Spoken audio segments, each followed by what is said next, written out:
Ooh, that's a tough one to pick because it's all of it. Young IMAX. So I'm okay if I keep getting lost and keep losing my way home. I think that's been a good thing for my life.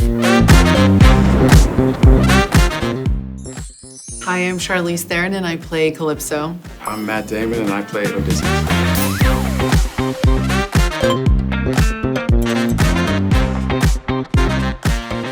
Yeah, I've ended up doing, I think, 4 big movies that involved me trying to get home. And they're 4 of my favorite movies that I've had a chance to do. So I'm okay if I keep getting lost and keep losing my way home. I think that's been a good thing for my life.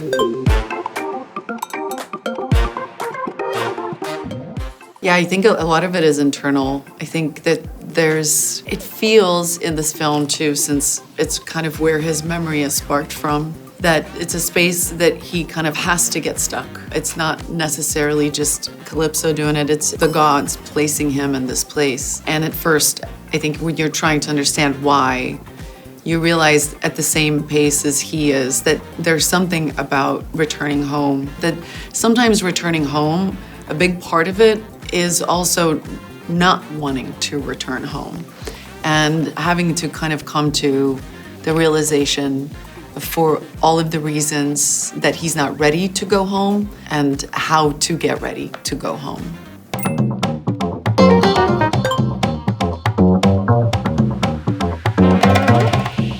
Great question. That was one of the first things I said to Chris when I read the script. I said, this seems to traffic in a lot of the same themes as Oppenheimer. And I love that about his adaptation. It's kind of a new perspective on a very old story. And the fact that the character is very flawed and very human and does have to bear the weight of what he's done, and that's partly what waylays his journey home, not only the consequences of his decisions, but his own reckoning with them. And I'm excited to hear what the Korean audience thinks of that.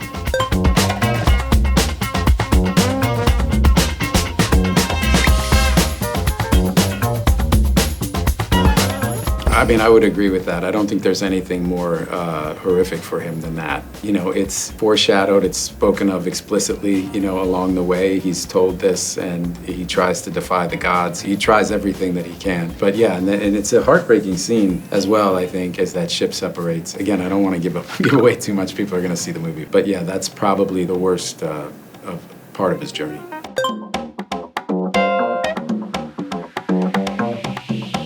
I think she wants to get off that island.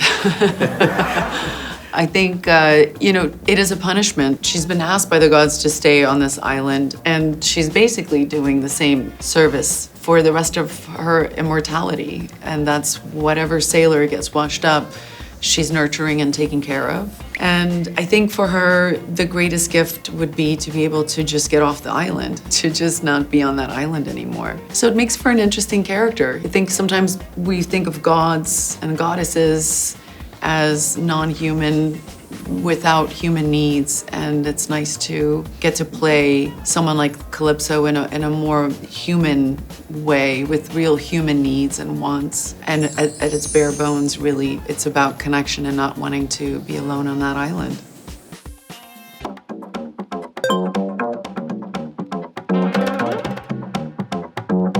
Wow, I felt like throughout, Chris talked to us all, including his department heads on the technical side, and then all of the actors about grounding this. You know, he wanted it to feel real. I think because what endures about the story is the fact that for generations we've kept this story alive, I think because we relate to it as human beings. And so the script felt very much like that. Every scene felt very believable. The emotions all felt very real and grounded. And so I don't know about for you, but I felt like it was kind of laid out in the script, and the whole thing felt very real. Yeah, I completely agree. It wasn't necessarily one moment. It felt like we were asked to really be in this, to immerse into this. And so it never really felt like playing a character or playing a goddess. It really was just more about the bare bones of what is the human condition here that we can find and explore. So all of it really felt that way. And it's immersive in the sense that you are really immersed into an environment that just makes you, there's no denying it. You know you're on an island and there are elements and you are just kind of surrendering to all of it.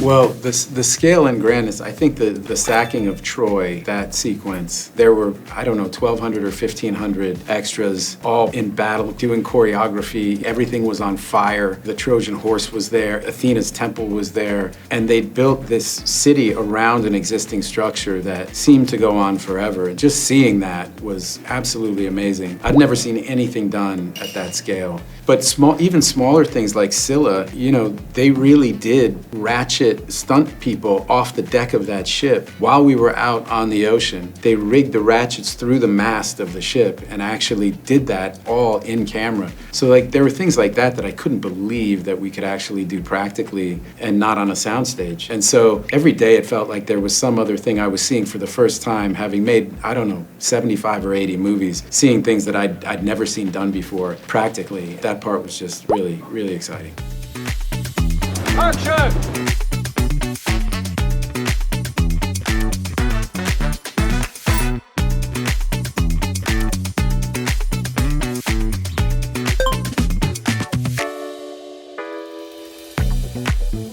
Ooh, that's a tough one to pick because it's all of it. It is really amazing to see this film, especially just because of its scale and its epic grandeur, incredible locations and production design. And all of the ocean stuff is incredible. I've like picked his brain about all of it. It's just really magnificent to watch. But then I would also say there's a lot of like the intimacy stuff that I didn't think you would ever really appreciate on a big IMAX screen that I really, really loved. Chris said that, you know. He did? Yeah, he said that he was most excited about seeing the intimate scenes because they've never been done before on IMAX. Yeah, so well, he succeeded. Yeah. There you go. Yeah. It's all of it is what we're basically telling you. Yeah.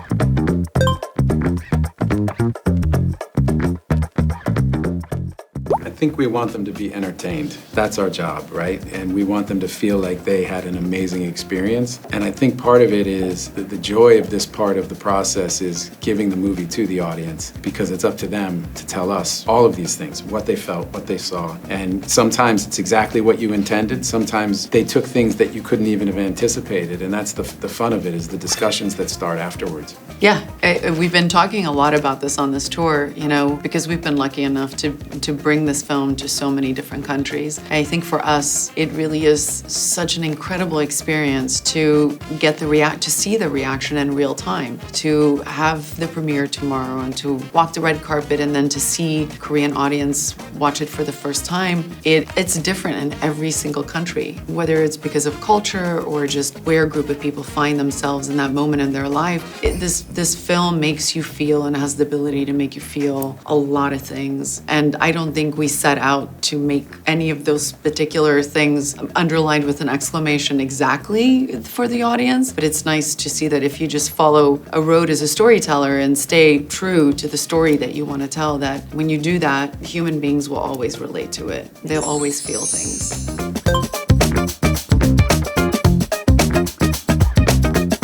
I think the message is that we can't wait for you to see this film. It was an incredible experience making it. You'll see all of that in every shot of the film, and we really hope you enjoy it. Yes, very much. Yes, thank you so much. Thank you for all the support, and we've been having such a great time here.